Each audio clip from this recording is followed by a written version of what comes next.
অত্র এলাকায় এই জায়গাটা সুবিধা আছে, ফ্যাসিলিটি আছে। আমার গরিব মানুষের কাম খেতে 2 টাকা কম পাবো, ওই জায়গায় যাবো, দেখে শুনকে নেব। এই তো শুরু থেকেই আর কথা হইলো আমি গরিবদের জন্য এই উদ্যোগ নেওয়া। এখানে আমাদের সেল বেশি, গরু তাড়াতাড়ি সেল হয়ে যায়, আমাদের প্রফিটটা কম হয়, মানে সেলটা বেশি হয়, এই জন্যই আর কি। আসলে তুলনামূলকভাবে এখানে একটু চিপ রেটে পাওয়া যায় গোশটা, এবং মানের দিক থেকে মোটামুটি বেটার। সে খামার থেকে আনে এবং তার লাভটা একটু কম করে আর কি, কথা বলছেন। সে সিন্ডিকেটের মধ্যে নাই, সে সিন্ডিকেটের বাইরে। আমাদের সেল বেশি, আমাদের কিনা ভালো আছে, আমরা নগদ টাকা কিনি, আমাদের রেগুলার হাট করা হয়, এর জন্য আমাদের বিক্রি কম, 630-29 টাকা। নিত্য প্রয়োজনীয় দ্রব্যমূল্যের দাম ঊর্ধ্বমুখী থাকলেও হঠাৎ করে ঢাকার এই দোকানে গরুর মাংস বিক্রি হচ্ছে মাত্র 629 টাকা কেজিতে। সে খামার থেকে আনে এবং তার লাভটা একটু কম করে আর কি, কথা বলছেন। সে সিন্ডিকেটের মধ্যে নাই, সে সিন্ডিকেটের বাইরে। সে এই ব্যবসা করে, ছেলে ভালো।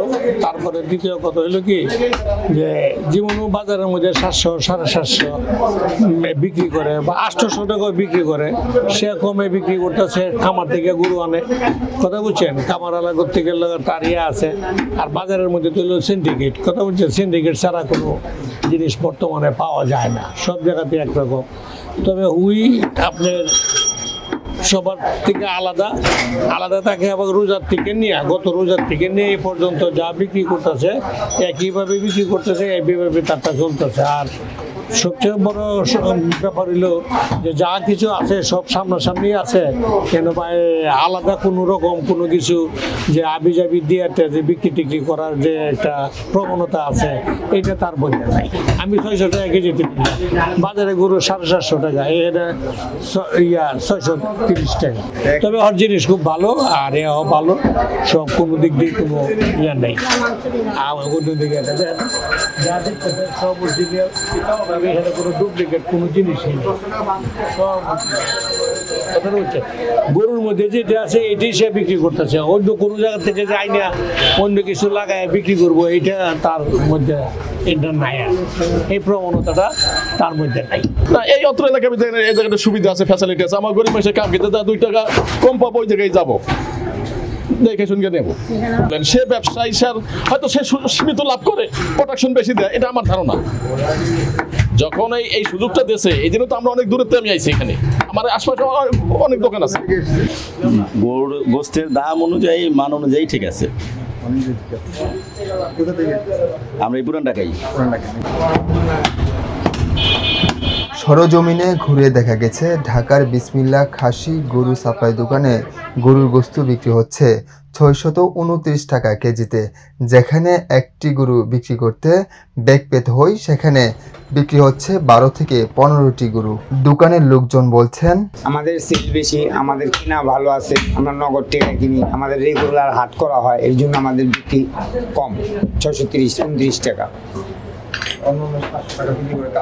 ওনার একটা গরু আনে, জবা করে, হয়তো 2 জিনিসটা পালে এই রকমের।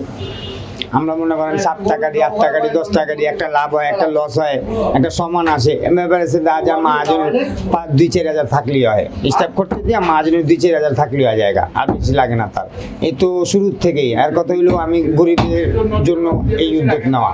মানে গরিবের, হ্যাঁ, যেমন অনেকে 700 টাকা 1 কেজি গোস, 700 টাকা, এর মধ্যে আর 100 টাকা খরচ আছে, 800 টাকা পড়ে জায়গা। তেমন 630 টাকা বেচতে আছে, 100 টাকার গোস বি বেচেস তুমি, 100 টাকার গোসও পাবে তার কাছে। এই জন্য গরিব না পারবো 100 টাকার গোস কিনা খাওয়া পারবো, মন চেয়ে 100 টাকার গোস কিনা খাওয়া পারবো। যদি 780 টাকা, 700 টাকা, 750 টাকা কেজি হয়, তাহলে কেউ কিনা খাওয়া পারবো? গরিবে পারবো না। দেশিগুলো, জি দেশিগুলো।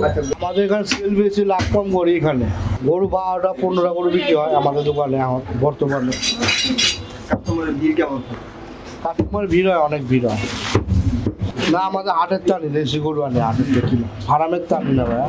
এদিকে অন্য বাজার থেকে কম দামে গরুর গোস্ত বিক্রি হওয়ায় এই দোকানে ছিল উপচে পড়া ভিড়। ক্রেতারা বিসমিল্লাহ গরু খাসি দোকানকে সাধুবাদ জানিয়ে বলছেন, দাম কমার ফলে গরুর গোশত স্বাদ নিতে পারছে তারা। আমি মহাখালীতে থাকি। মহাখালীতে এখানে 750-র নিচে গরুর মাংস পাওয়াটা টাফ। আর বিভিন্ন স্টোরে আপনার ওইখানে 700, 750 এরকম। এখানে আমাদের সেল বেশি, গরু তাড়াতাড়ি সেল হয়ে যায়, ওনাদের প্রফিটটা কম হয়, মানে সেলটা বেশি হয়, এই জন্যই আর কি। হ্যাঁ, আমি এর আগে নিয়েছি কয়েকবার, আমাদের গরু ভালো। না, অন্য অন্য জায়গা থেকে এখানে আপনার পুরান ঢাকার ভিতরে এখানে মানে কি কম, ঠিক আছে। গরু গোছো অনেক দাম, গোছো ভালো, কিন্তু মানে সব দিক দিয়ে কি এখানে ছাড় পাওয়া যায়।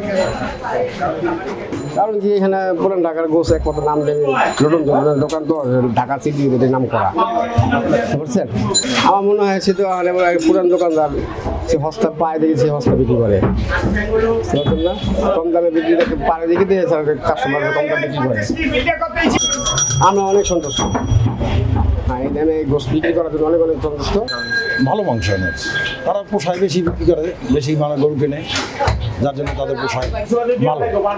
আমি আরো নিচ্ছি, 2বার নিচ্ছি, তবে বেশি বিক্রি হয় যার জন্য পোষায়, কন্টিনিউ থাকে সকাল থেকে বিকেল পর্যন্ত। হ্যাঁ, আসলে তুলনামূলকভাবে এখানে একটু চিপ রেটে পাওয়া যায় গোশতটা, এবং মানের দিক থেকে মোটামুটি বেটার। এটাই প্রত্যেক এখানে ক্রেতার পরিমাণটা বেশি এবং ওরা লাভ করে কম, এটাই। হ্যাঁ, সেল বেশি, এটাই হচ্ছে মূল থিম। ঢাকার এই দোকানে গরুর গোশত কম হলেও অন্য দোকানগুলোতে বিক্রি হচ্ছে 750 টাকা দরে।